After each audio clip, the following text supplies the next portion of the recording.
नमस्कार फ्रेंड्स, मु सोनाली मिश्री मोर बयस 18 वर्ष हेले एई कहानीटी होउची मोर 12 वर्ष बेलर तार आसंत जानिबा कोन आउ केमिति घटिथिला। मते सेतेबेले 12 वर्ष होइथिला आ मु अष्टम श्रेणी में पढुथाए। आम क्लास रे बहुत सुंदर सुंदर जे पिला माने पढ़ंदी हेले आम क्लास रे मु सबुठ सुंदर कहले प्रथम मो नाम आसे कारण मु अष्टम में पढ़ुଥିଲେ भी मोर द्वंद्व आनी पिला बेधी माइकिनटू होता है।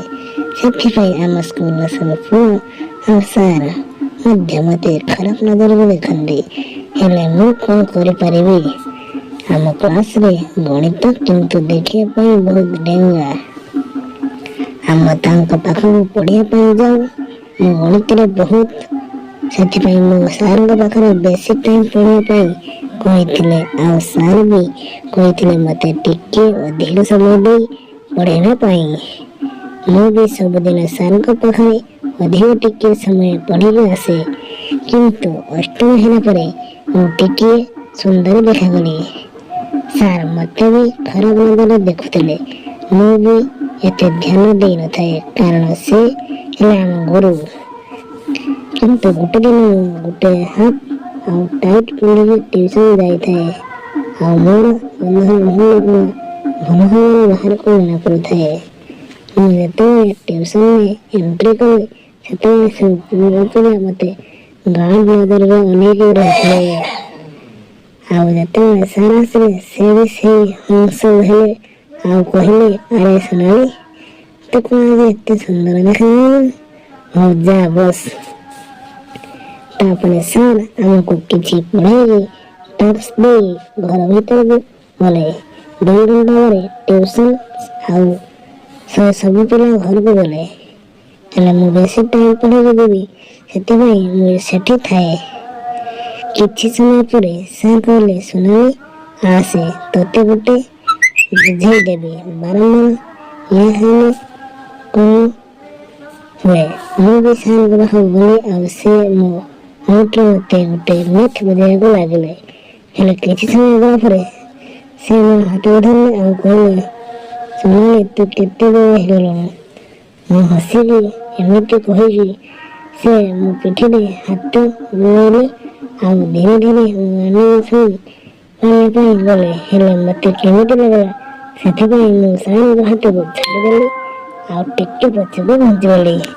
ସାର୍ କହିଲେ, ଆରେ ତୁ ରାଗିଲୁ କି? ମୁଁ କହିଲି, ନା ସାର୍, ରାଗିବି କ'ଣ ପାଇଁ। ତାପରେ ସେ କହିଲେ, ହଉ ବୋଲ, ଟିକେ ମୋ ଖଟରେ ମୋ ଚଷମାଟା ଥିବ ଆଣିବୁ। ମୁଁ କହିଲି, ଯାଉଛି। ଏମିତି କହିକି ମୁଁ ଗଲି ଖଟକୁ ଆଣିବା ପାଇଁ। ହେଲେ ମୁଁ ସେଠି ଚଷମା ପାଇଲିନି। ତାପରେ ମୁଁ ସାରଙ୍କୁ ଡାକିଲି, କହିଲି, ସାର୍, ଚଷମା ପାଉନି।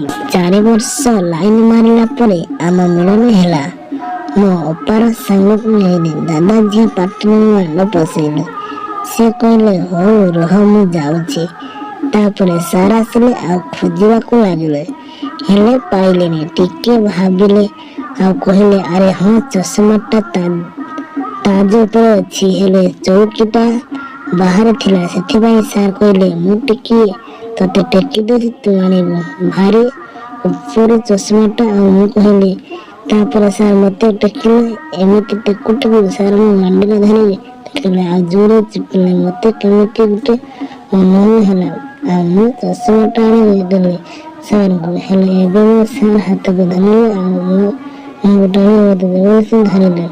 ତାପରେ ମୋ ଓଠକୁ ତାଙ୍କ ଓଠ ଲଗାଇ ଜୋରରେ ଚୁମା କଲେ। ମୁଁ କେବଳ ଛାଡ଼ନ୍ତୁ ସାର୍ କହୁଥାଏ, ହେଲେ ସାର୍ ଛାଡ଼ୁନଥିଲେ। ତାପରେ ମୁଁ କାନ୍ଦିବା ପାଇଁ ଲାଗିଲି। ହେଲେ ସାର୍ ସେସବୁ କିଛି ନ ଶୁଣିଥିଲେ ଆଉ ଜୋର ଜୋର ସେ ଚୁମା କରୁଥିଲେ। ତାଙ୍କ ଜିଭ ପାଟିରେ ପଶାଉଥିଲେ ଆଉ ମୋ ଜିଭକୁ ବି କାମୁଡ଼ୁଥିଲେ। ମୋ ହାତ ଗୋଡ଼ ବାଡ଼ଉଥିଲେ। ହେଲେ ସାର୍ ଜମା ବି ଛାଡ଼ିଲେନି। ଓଲଟା ମୋତେ ବେଡ୍ ଉପରେ ପକାଇଦେଲେ ଆଉ ଗୋଟେ ଗାମୁଛାରେ ମୋ ଗୋଡ଼ ହାତ ବାନ୍ଧିଦେଲେ। ମୋ ହାତକୁ ମେଲା କରି ଖଟକୁ 2 କୋଣରେ ବାନ୍ଧିଲା ପରେ ସେ ତାଙ୍କର ଚୁଡ଼ି ଆଉ ଅଙ୍ଗ ଖୋଲିଦେଲେ ଆଉ ମୋ ଉପରେ ଶୋଇ ପଡ଼ିଲେ। ମୁଁ ଜୋରରେ ଚିଲେଇଥିଲି ଆଉ କାନ୍ଦୁଥିଲି। ହେଲେ ସାର୍ ଘରର କବାଟ ବନ୍ଦ କରିଦେଇଥିଲେ। ସେଥିପାଇଁ ବାହାରକୁ କିଛି ଶବ୍ଦ ଯାଉନଥିଲା। ସାର୍ ଏବେ ତାଙ୍କ ବାନକୁ ଆଣିକି ମୋ ପାଟିରେ ଭର୍ତ୍ତି କଲେ ଆଉ ଜୋରରେ ପେଲିବାକୁ ଲାଗିଲେ। ସାର୍ଙ୍କ ବାନ ବହୁତ ବଡ଼ ଆଉ ମୋଟା ଥିଲା। ସେଥିପାଇଁ ମୋ ପାଟିରେ ଏଟା ପଶୁନଥିଲା। କିନ୍ତୁ ସାର୍ ଜୋରରେ ପଶିନେଲେ ଆଉ ତାଙ୍କ ସମୟ ବାନଟା ମୋଟା ଦେହରେ ପଶି ଚାଲିଥାନ୍ତି। ମୁଁ ଖାଲି ଓ ଆ ହେଉଥାଏ। କିନ୍ତୁ ସାର୍ ଛାଡ଼ୁନଥିଲେ। କିଛି ସମୟ ପରେ ମୋ ଦେହରୁ ରକ୍ତ ବାହାରି ଆସିଲା।